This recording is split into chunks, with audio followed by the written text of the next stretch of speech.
Ventura est une petite ville balnéaire située à 110 km de Los Angeles. C'est ici qu'habitent Sherry et Michael Daly. S'étant connus au lycée, ils sont mariés depuis 12 ans. Mais Sherry apprend que Michael a une maîtresse. Ne t'approche pas de mes enfants ni de mon mari. Diana Owen a 30 ans. Elle et Michael travaillent dans le même supermarché. Elle aimerait l'avoir pour elle toute seule, mais sa femme rend ce rêve impossible. Le jour où Sherry est portée disparue, la police suspecte Diana. Vous devez nous dire ce que vous avez fait à Sherry et où elle se trouve exactement. Pour mieux comprendre, reprenons depuis le début. Sherry et Michael ont commencé à sortir ensemble au lycée lorsqu'ils avaient à peine 16 ans. Il est son premier amour et elle est absolument folle de lui. Elle n'avait jamais eu d'autre petite amie. Et elle l'aimait plus que tout. Après le lycée, ils ont emménagé ensemble et se sont mariés. Le couple s'installe à Ventura et fonde une famille.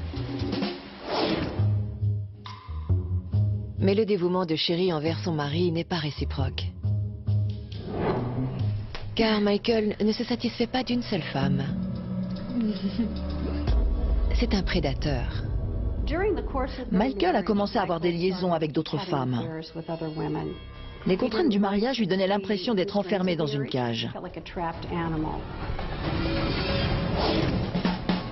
Au supermarché où il travaille, il y a toujours de la chair fraîche à se mettre sous la dent.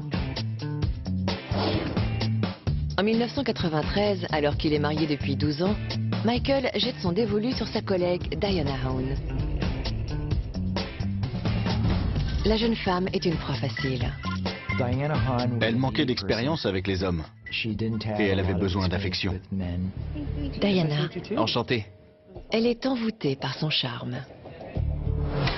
Michael était très sociable et séducteur. Diana se délectait de toute l'attention qu'il lui accordait. Leur batifolage au travail se transforme bientôt en une liaison passionnelle. Ils pensaient tous les deux avoir rencontré l'âme sœur. Ils étaient inséparables. Au début, Sherry ignore la dernière infidélité de Michael, même si celui-ci ne cherche pas à la cacher. À plus tard. Mais tout le monde est bientôt au courant de sa relation avec Diana, y compris Sherry. Salut. Je pense qu'elle se voilait la face. Quoi? Elle tolérait ses écarts. Elle était tellement amoureuse de lui qu'elle acceptait de faire tout ce qu'il voulait pour tenter de sauver leur mariage. Il en profitait et n'avait absolument aucun scrupule à la manipuler. Sherry sait bien que son mari lui échappe. Ce n'est même pas elle qui figure sur la photo de famille prise à Noël. Diana essaie par tous les moyens de devenir la nouvelle Madame Daly. Diana parvenait à voler son rôle de mère et d'épouse à Sherry, qui était toujours mariée à Michael.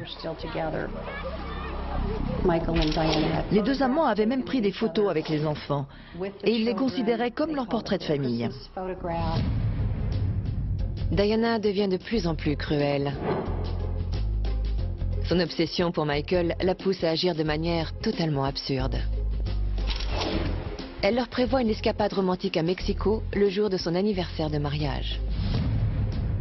Elle lui offre également un oreiller géant sur lequel elle a fait imprimer une photo d'elle.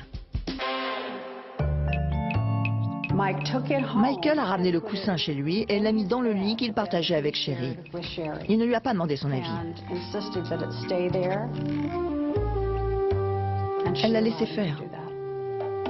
Bonne nuit. Diana Owen n'était pas celle d'esprit. Elle était résolue à remplacer Sherry Daly et à élever ses enfants. Elle était complètement obsédée par Michael.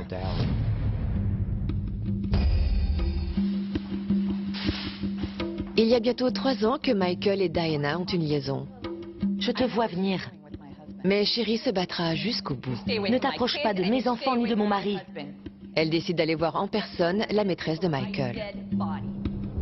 Diana n'a pas dit grand-chose.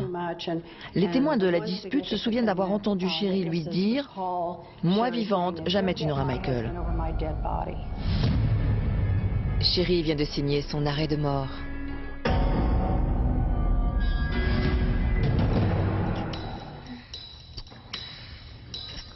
Diana et Michael commencent à comploter contre elle. Je te veux pour moi. Leurs motifs diffèrent, mais ils ont le même objectif. Quoi? C'est la faute de Sherry. Éliminer Sherry. La motivation de Michael était avant tout d'ordre financier. Il ne voulait pas verser de pension alimentaire à Sherry, ni partager la garde des enfants. Il voulait se débarrasser d'elle et pouvoir vivre avec Diana Hahn. On simulera un accident ou un enlèvement. Bonne idée. Personne ne retrouvera le corps. Non. C'était l'homme idéal. Il avait des enfants parfaits. Diana était à deux doigts d'obtenir la vie dont elle rêvait. Et la seule chose qui l'en empêchait, c'était Sherry. Les amants complotent pour orchestrer le meurtre parfait. Ils tueront Sherry et feront croire à un enlèvement. Puis ils abandonneront le corps à un endroit où personne ne pourra le retrouver. Michael pensait que sans corps, il ne pouvait y avoir aucune poursuite judiciaire. Ils mettent bientôt leur projet à exécution. Diana se procure des accessoires dans le but de se faire passer pour la police. Puis, elle s'achète une perruque. Alors, j'ai l'air crédible? Après plusieurs essayages, elle en a choisi une blonde. Pour compléter son déguisement, elle achète un uniforme beige.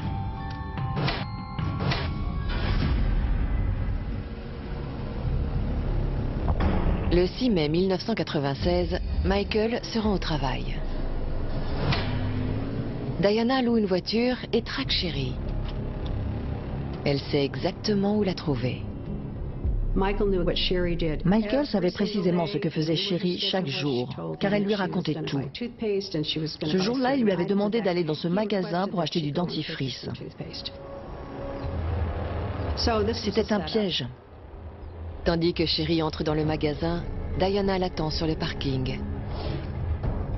Elle est sur le point d'interpréter le rôle de sa vie.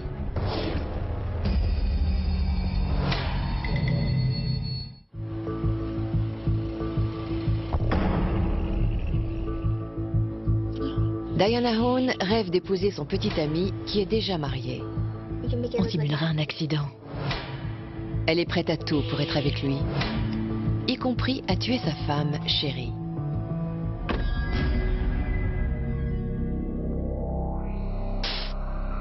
Sherry Daly fait ses courses dans un magasin de Ventura en Californie. Déguisée, Diana est à l'affût. Sherry n'a aucune idée du danger auquel elle s'expose en quittant le magasin. En la voyant sortir, Diana s'apprête à bondir. Des témoins ont affirmé qu'au moment où Sherry Daly allait repartir, une voiture bleue sarcelle s'est garée juste à côté de son véhicule pour lui bloquer le passage. La fausse policière se dirige vers Sherry. Vous êtes en état d'arrestation. Pourquoi? Tournez-vous. Sherry Daly s'est fait menotter par la policière, qui l'a ensuite escortée jusqu'à sa voiture et l'a fait s'asseoir sur le siège arrière. Allez, je veux savoir. Plus tard. Les témoins ont pensé qu'il s'agissait d'une vraie arrestation. Mais cette comédie est de courte durée. Je suis sûr que Sherry Daly a tout de suite compris ce qui se passait réellement. C'est toi. T'es malade. Elle se savait en danger. La ferme. Laisse-moi sortir. T'es complètement folle. Elle a lutté pour survivre. Elle savait à qui elle avait affaire. Et elle s'est battue avec beaucoup de courage. Mais son assaillante a réussi à la poignarder.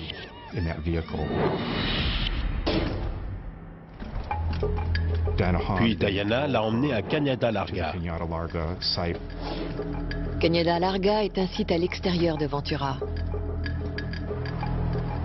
Diana a prévu d'y abandonner le corps. Malheureusement pour elle, Sherry est toujours vivante. Il semblerait qu'elle ait repris conscience au moment où Diana Hahn la traînait hors de la voiture.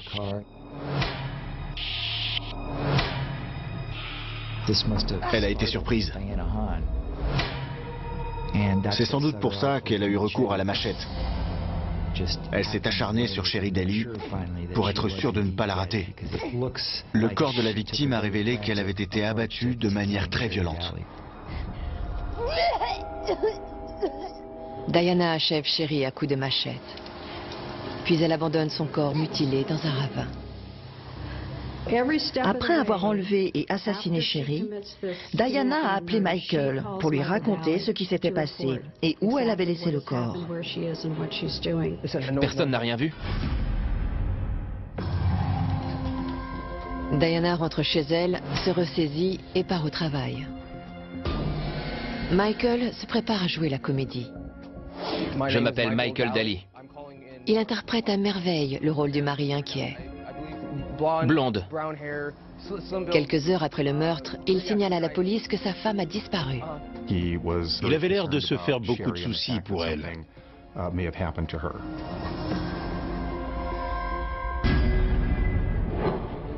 Des amis et des voisins partent à la recherche de Sherry.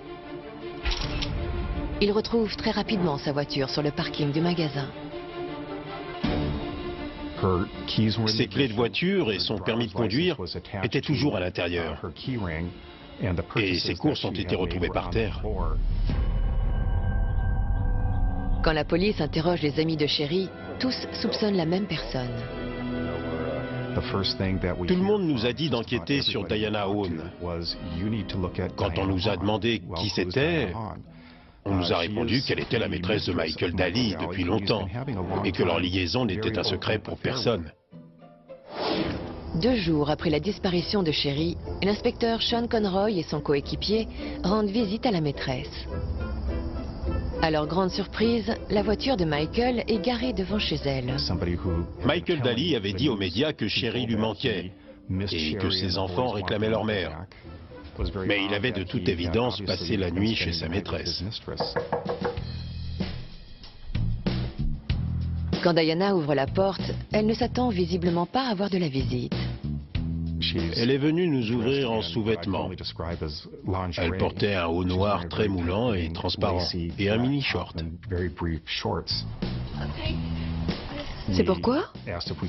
Nous avons demandé à entrer et mon coéquipier a appelé Michael. Sortez de là. Il est sorti de la chambre en caleçon. Rhabillez-vous et venez avec nous. Une fois au commissariat, Michael donne son alibi à la police. Il était au travail quand Sherry a disparu. Entrez, Diana. Mais l'excuse de Diana est beaucoup plus vague.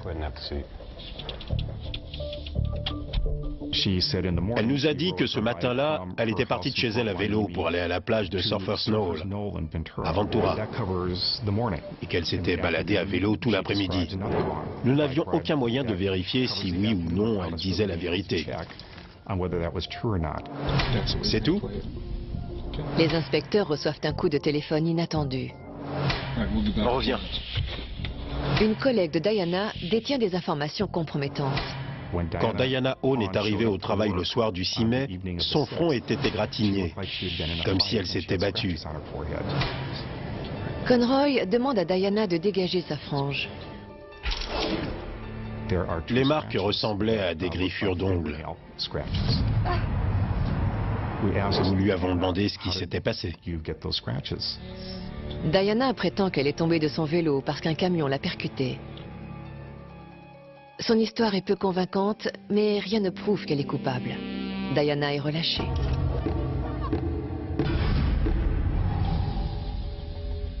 L'enquête progresse enfin lorsqu'une semaine plus tard, la police localise la voiture aperçue le jour de l'enlèvement. Il s'agit d'une voiture de location récemment utilisée par Diana Own. On a retrouvé du sang dans la voiture, que quelqu'un, visiblement, avait essayé de nettoyer.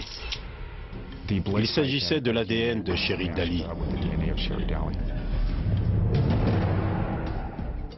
Les policiers ne peuvent pas prouver que Michael est impliqué. Mais ils découvrent qu'il a peut-être un autre motif en dehors de sa maîtresse. D'après certains de ses collègues, Michael avait déjà exprimé sa haine pour son épouse et son désir de divorcer. Mais il ne voulait pas lui verser de pension. Il disait ouvertement qu'il souhaitait sa mort. La police décide d'interroger le couple une seconde fois. Michael garde son calme. En général, les personnes convoquées au commissariat pour un interrogatoire sont très nerveuses, ce qui peut se comprendre. Mais Michael Daly était étonnamment confiant et nonchalant. Il contrôlait parfaitement ses émotions. Cette fois-ci, Conroy a l'intention de semer la pagaille au sein du couple. Quelques jours plus tôt, il apprend que Michael ne se contente pas de sa liaison avec Diana et mène dans son dos une vie de débauche impliquant drogue et prostituées.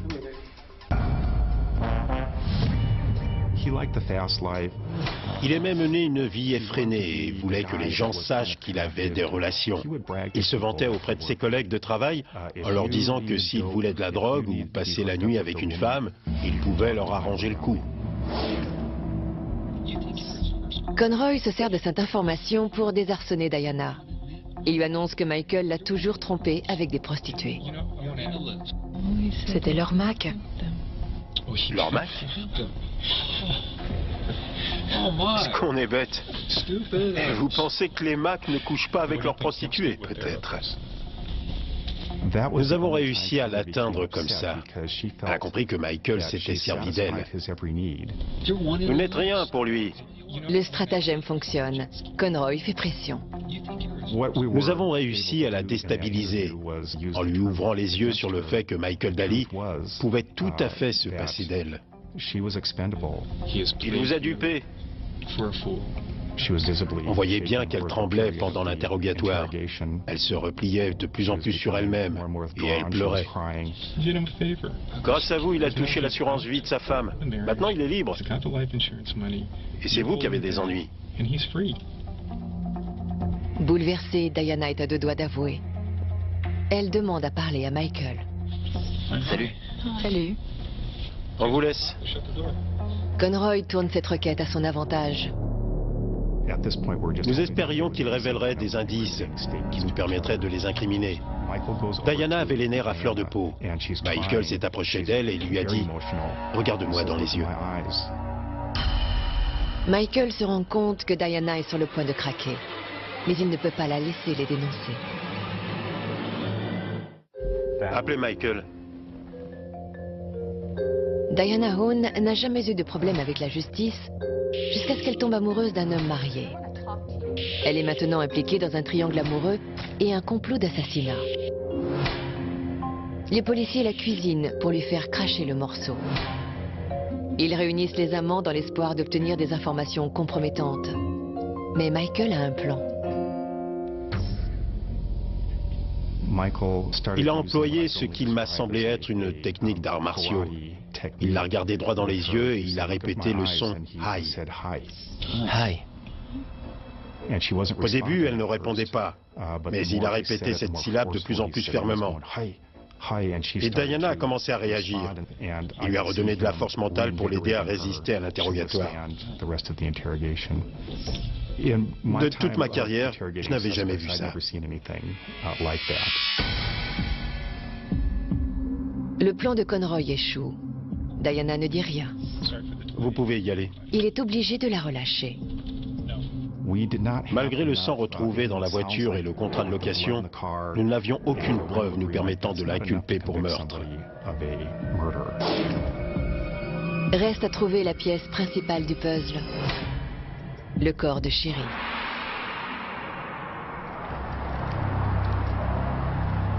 Tu vois quelque chose? Non, rien. Cela fait 1 mois que Sherry est morte. Ça y est, je vois quelque chose. Une équipe de volontaires trouve son corps en décomposition. Venez voir. Localisée au fond d'un ravin du comté de Ventura, la victime a été très clairement assassinée sauvagement. Elle a été poignardée plusieurs fois. Selon le médecin légiste, les coups l'ont décapitée.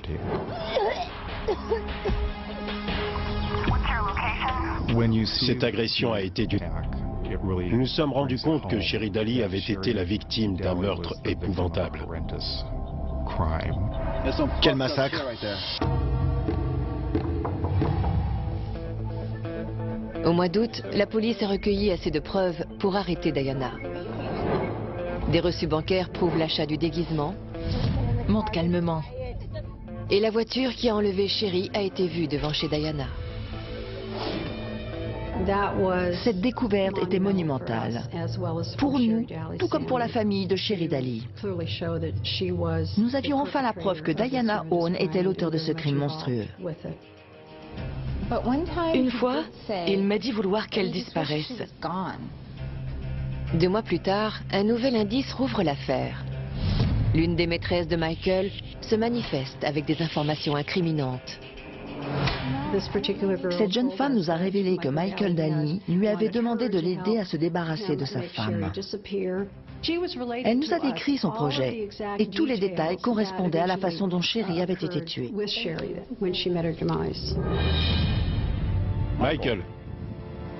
Michael Daly est mis en examen pour meurtre au 1er degré. Je travaille.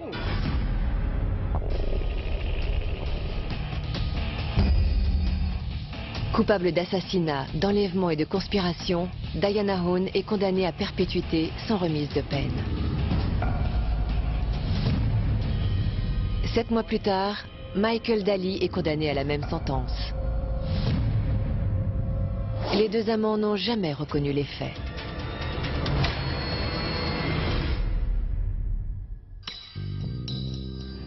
À plus tard. Les triangles amoureux ne sont jamais une mince affaire. Surtout lorsqu'il s'agit de 2 femmes qui se battent pour le même homme.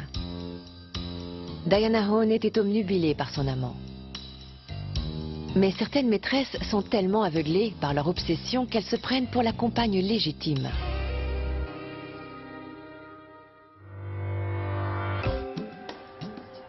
Northport est une banlieue tranquille au sud de Tampa, en Floride. Mais non. Menteur! C'est ici qu'habitent Sally Bauer et Spike Jensen. En 2008, c'est un couple heureux qui fait souvent la fête. Dès leur rencontre, Sally est attirée par Spike et son allure de rocker. Mais la frénésie du début ne lui a pas laissé le temps de découvrir le passé de son homme. Spike a beaucoup de secrets, comme sa relation sporadique avec Morgan Hughes. Morgan est folle de lui. Ils ont même une fille ensemble. Ça n'a jamais été une relation romantique.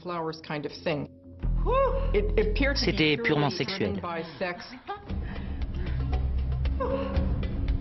Morgan souhaite plus qu'une relation strictement physique. Elle voudrait être en couple avec Spike, mais il est déjà avec Sally.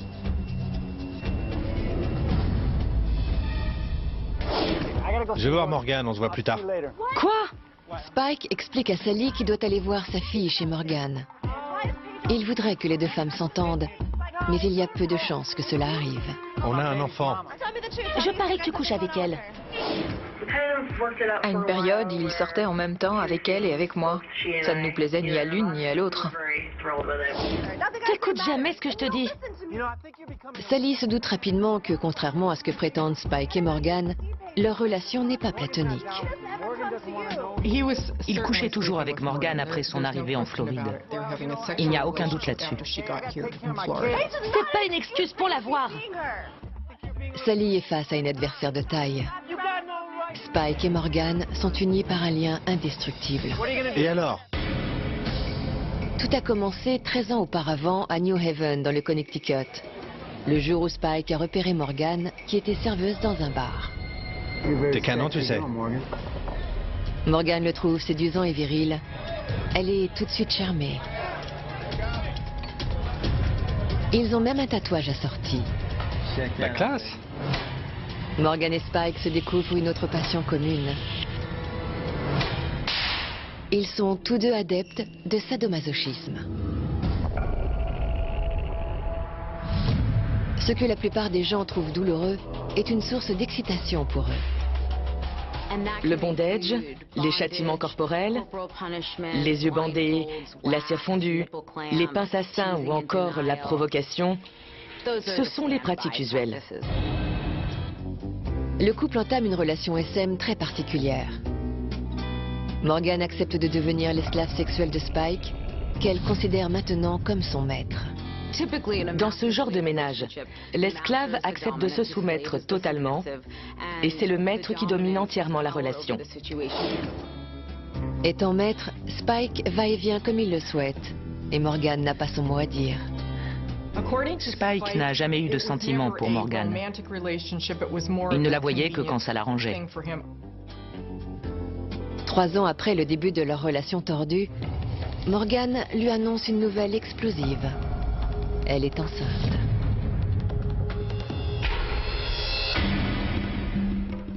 Spike prétend ne pas être le père. Mais à la naissance de sa fille, Morgan lui prouve le contraire avec un test de paternité. C'est ça ta preuve? Morgan a déjà eu une fille avec un autre homme. C'est mon nom?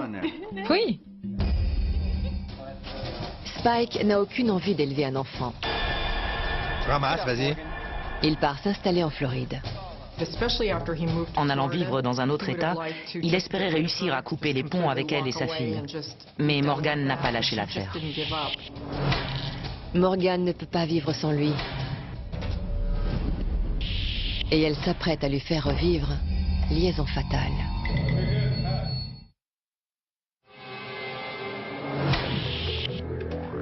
Spike Jensen et Morgan Hughes ont une liaison sadomasochiste assez spéciale.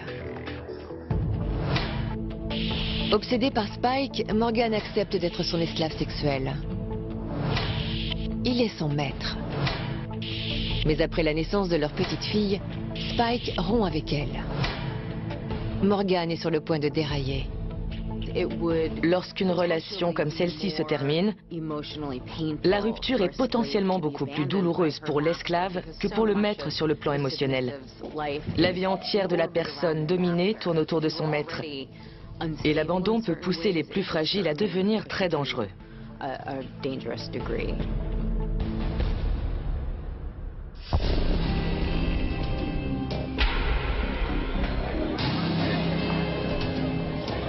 Au cours des années suivantes, Spike revient de temps en temps. Salut ma belle. En 2008, cela fait plus de 10 ans qu'ils se connaissent. De retour à New Haven, Spike s'installe avec Morgan et ses filles. Spike a décidé de revenir. Comme ma mère le considérait comme son âme sœur, elle l'a accueilli à bras ouverts. Nous n'avons eu droit à aucune explication. Un matin, elle nous a simplement dit que Spike venait habiter avec nous et qu'il sera là à notre retour de l'école. Ça va l'école? Spike est enfin prêt à être père, même si ce rôle le met mal à l'aise.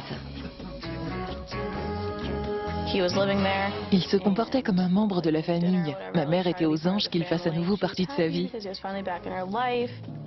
Morgan rêve d'avoir une famille parfaite, mais Spike n'a pas les mêmes attentes.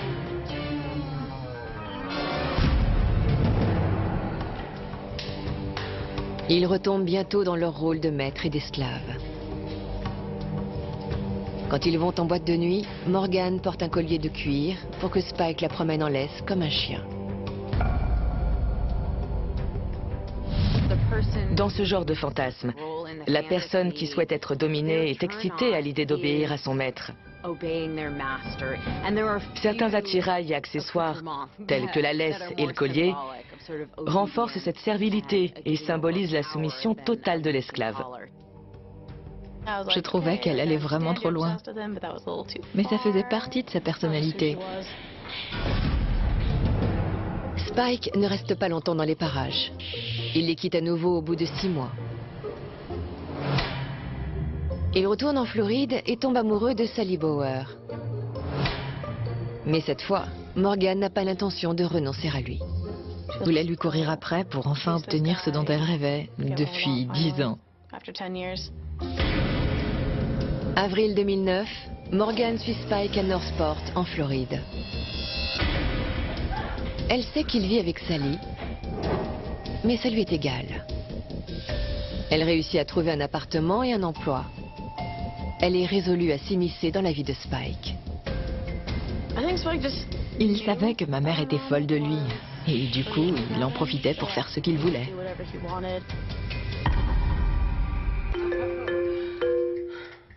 Spike continue à coucher avec Morgan.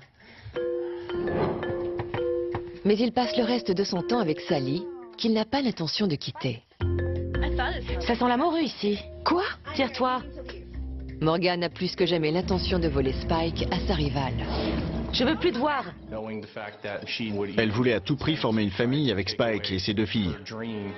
Mais Sally était sur le point de briser ce rêve. Et Morgan se rendait bien compte que Spike préférait être avec elle, ce qui la rendait folle de rage. Morgan a du mal à savoir qui est la maîtresse et qui est la petite amie légitime dans cette relation triangulaire.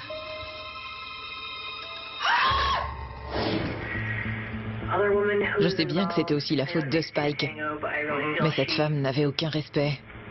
Et elle n'a pas hésité à voler mon homme. Elle savait parfaitement qu'il avait une famille, mais ça lui était complètement égal.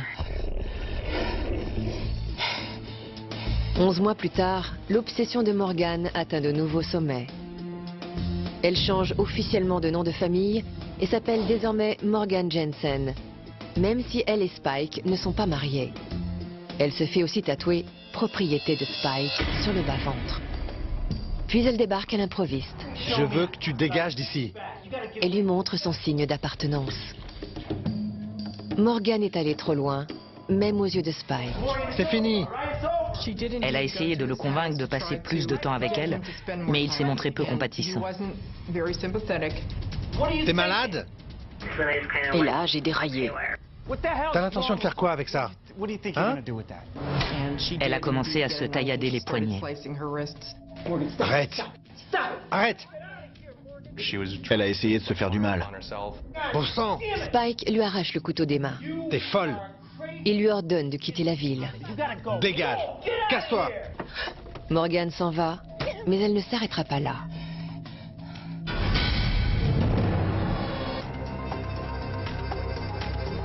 Elle donne rendez-vous à Sally pour discuter en personne et régler cette histoire une bonne fois pour toutes. C'est fini entre vous. On a une fille. Mais elle est venue armée. Laisse-nous. La conversation s'enflamme. Il peut voir les enfants sans toi. Sally sait que Morgan est folle de Spike. Mais elle ignore que celle-ci n'est pas prête à enterrer l'âge de guerre.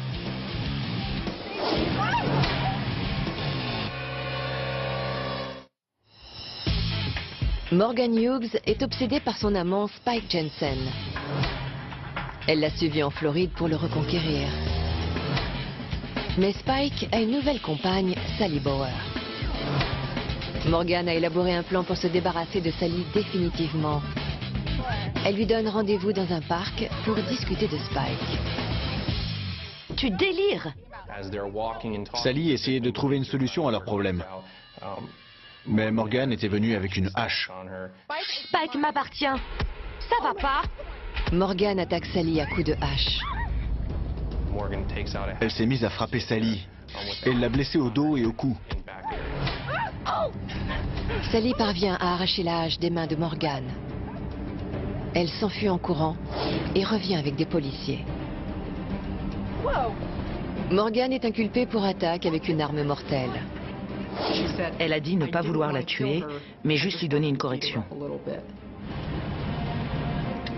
Elle est libérée sous caution 5 jours plus tard. Morgan est anéantie. Elle se rend compte qu'elle n'a plus aucune chance avec Spike. À partir de ce moment-là, il a coupé les ponts avec moi et notre fille. Il ne l'a même pas appelée pour Noël. Il ne lui a pas écrit pour son anniversaire. Morgan a des pensées de plus en plus sombres. Elle commence à suivre Sally partout et à harceler Spike. Pour la Saint-Valentin, elle a fait croire à tout le monde qu'elle et Spike allaient avoir un bébé, un petit garçon. À son réveil, il a trouvé devant sa porte des flamants roses et un panneau annonçant qu'elle était enceinte. Elle est détraquée. Morgan est si désespérée qu'elle invente ce mensonge pour tenter de reconquérir Spike. Spike et Sally vont se plaindre à la police, qui interdit à Morgan de s'approcher du couple. Mais ce n'est pas ça qui l'arrêtera. Chérie! Morgan ne supporte pas l'idée qu'ils soient ensemble. Elle ne dormait plus la nuit. Il y avait beaucoup de choses qui la préoccupaient, comme l'anniversaire de Spike, qui allait bientôt avoir lieu. Tout cela l'a beaucoup fragilisée. 3 semaines plus tard, Morgan achète un fusil. Elle a commencé à prendre des cours pour apprendre à tirer.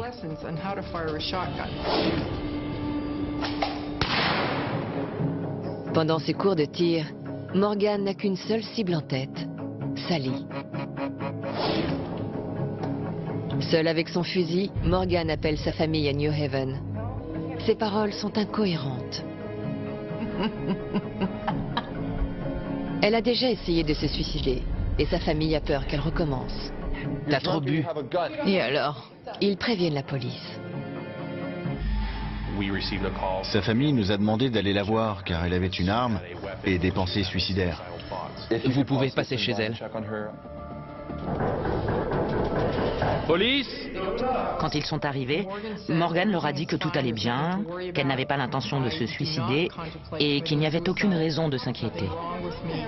On nous a appelés. Elle s'est montrée très calme et sereine. Vous avez une arme? Morgan a l'air tout à fait normal. Les policiers examinent le fusil et le lui laissent. Les conditions ne permettaient pas aux agents de saisir son arme et de placer Morgan en détention protégée pour lui faire subir un examen psychologique.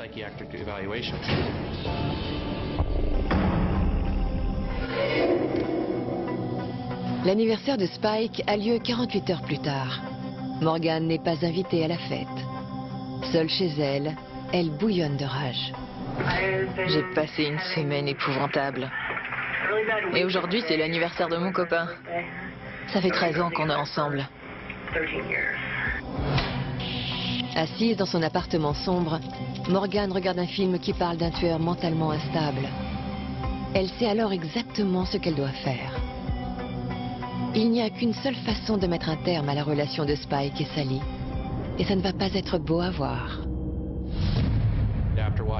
Après avoir regardé Taxi Driver, elle a décidé de prendre son fusil, d'y insérer 5 cartouches et d'aller chez Spike. Mais non! Menteur! Pour l'anniversaire de Spike, lui et ses amis ont organisé une fête chez un voisin. Morgan se gare de l'autre côté de la rue et baisse sa vitre. Assise dans sa voiture, elle a vu que Sally riait et s'amusait comme une folle avec Spike et leurs amis. Elle était bruyante quand elle était bourrée. Fallait toujours qu'elle se fasse remarquer. Voir Sally et Spike rire ensemble la met dans une colère noire. C'est la goutte d'eau qui a fait déborder le vase. Elle allait craquer. Morgan dirige toute son attention vers son ennemi juré, la femme qui a fait de sa vie un véritable enfer.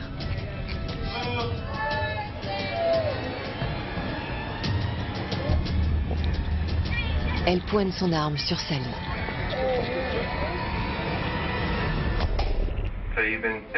Vous avez décidé de la tuer? Et j'avais prévu de me suicider ensuite.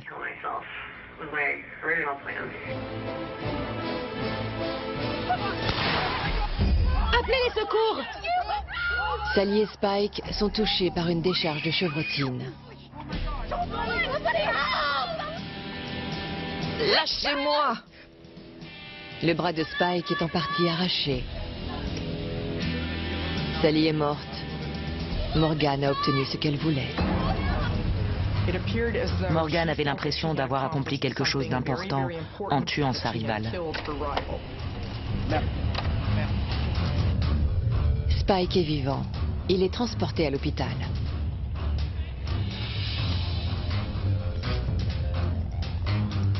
Morgan est mise en examen pour meurtre au premier degré. Vous êtes très direct. Lors de l'interrogatoire, Morgan s'exprime très franchement. Elle n'a pas cherché à me mentir. J'étais surpris de voir à quel point elle était calme. Elle s'était fait arrêter, mais ça ne la dérangeait pas. La seule chose qu'elle regrettait, c'était d'avoir blessé Spike.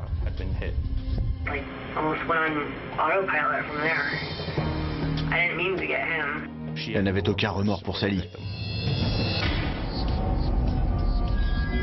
Si elle ne pouvait pas avoir Spike, personne d'autre ne le pouvait. Elle était complètement obsédée par lui.